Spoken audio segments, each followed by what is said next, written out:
Henry today. What was it that you saw that kind of jumped out to you since the time that you've been able to watch him in person? His skill level always jumps out. He's a really big kid that actually jumps out too, but his ability to handle the ball and shoot the ball has kind of always been unique for a guy his size. So when in high school at Marquette and today, he continued to show that he's pretty dynamic for a big guy with his skill level. And I think he played a lot at high school with the ball, and that carries through. And now he's kind of really filling out physically, so it's a nice combination to have. Skill level, it always seems like it's kind of a veteran trait. So does that put him kind of ahead of the eight ball in terms of acclimating himself to the NBA right away? Well, it's obviously applying your skill level in the NBA takes some time for everybody that comes in. So it helps to have that as a base and then continue to improve as the shooting and the ball handling. But he has a good base to build on upon coming into the league and really devoted himself to being a full-time basketball player. When you say skill level with him, is it different things than most big guys because he can do so many different things? Yeah, I think his ability to kind of face the basket, that's where his skill level sticks out. His ability to handle the ball a little bit, play off the elbow, hit jumpers, step out, hit the three. So for a big guy like him, he does stuff in the post, but it kind of sticks out even more when he does step away and how natural he is with the ball. Is it concerned with him lateral quickness, pick and roll defense, that sort of thing? It's a concern for everybody, I guess, but no, he moved his feet well today. Obviously, it was a 1-on-0, so you can't completely simulate the pick and roll action, but we have enough coaches out there to kind of see how he slides. So I think he's still a young kid, and he's 19, doesn't turn 20 for a while. So I think he's still kind of getting used to his body and kind of maximize that as it goes on with further development with strength and conditioning and those type of guys. Does athleticism in terms of jumping and just getting to the ball fast show up with him? Because he was a multi-sport athlete in high school.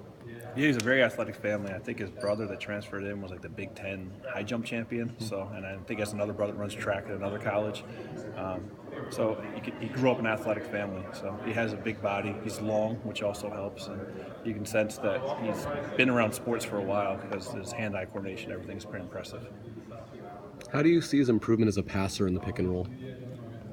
It's like as you play with better players, as you move to the pros, he's good with the ball. So when you're kind of used to handling the ball, and again, going back to high school, probably more than at Marquette, he's making quick decisions and passing. So as he comes in and defenses are flying at him, which they will in the NBA, making quick decisions on who to kick it back out to, when to keep it, when to go, he'll be well suited with his his high level skill.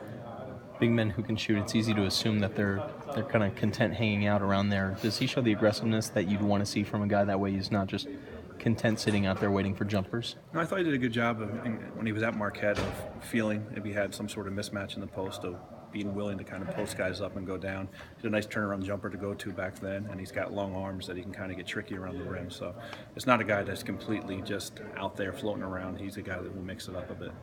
Go ahead. How do you deal with the increased distance at the three-point line here? He shot it well today, so I think he's been working on it in LA. They've done a good job preparing him, so he didn't show really any major issues. He shot it well, so he did a good job of shooting from the NBA line. Did you get some time to get to know him as a person off the court? We met him in Chicago. I think we'll spend some time with him today. And again, a really impressive kid, has a great family back home that you can sense that he was raised the right way. Really nice. He likes soccer. I like soccer, so we'll have something to talk about later. So, but no, he seems like a really good kid. You've had some single man workouts the past couple of days. Has that been per your request, or is that per the player's request? It's usually the agents kind of run the process on that one, so we make do with what we get. Obviously, ideally we do 5-on-5. We're not allowed to do that. We do 3-on-3 is the best thing we can do during the pre-draft process, but we're happy to get guys in. Again, we've done our heavy lifting, scouting these guys at different times over the course of a couple of years, or different guys even more time than that. So it's nice just to get them in. Ideally, you want to see them in the 3-on-3 so you can see them and simulate as much as you can in that setting, but we're happy to get them in regardless, and even with 1-on-0, we can evaluate putting through the different things we kind of want to see as best we can. While he is a young player, what concerns do you have about in terms of just being a freshman and well, I mean, being physical, kind of as you said, being physically like still growing, but just his basketball skills overall. Well, skills are advanced for his age. Obviously, like every single rookie, there's very, very few of them that can step right in the NBA and be prepared. He does have a big frame, so I think that does help him. So normal concerns of getting used to the NBA level defensive rotations and used to defending the best players in the world. So no huge major concern. Normal stuff in those rookies. The group that was here earlier today, definite international flavor. Is that to your guys' benefit to have them all in here together? No, the timing just worked out where it wasn't really planned to have kind of the United Nations workout, but it just worked out today. So we had kids from all over, and it was fun to watch. So kind of see them in all one place, and it wasn't by plan, it was just by scheduling. It happened that we had guys from all over. So. And that doesn't get much bigger than the big men matchup that you had in this gym. No, it's funny because Petr, I think, is like around over 7 feet tall, and he looked at him, it looked like he's about 6'8", 6'9", because they had the big giants with Papianis and Mamadou. So Mamadou makes everybody look a little bit tinier. Petr look like a future stretch four? Could he be a rim protector too? I think his strength is his ability to shoot the ball and get it off quickly. He did that at Le Mans. He's done that with the French junior team. So his big thing, he's long, he's athletic, and he gets the shot off really quick. I think defensively, like you said, with those kind of physical makeup, he could be a guy that could block some shots as well. Was it unintentional just to call Jerry Blake's like a couple minutes before the workout? It seemed like the...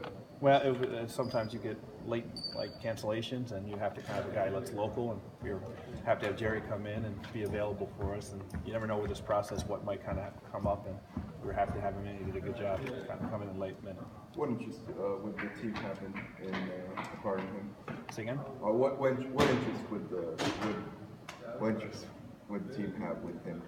With Jerry? Yeah. It's like anybody, we bring him in and we evaluate him for anything. So whether it's draft, it's summer league, it's D-League,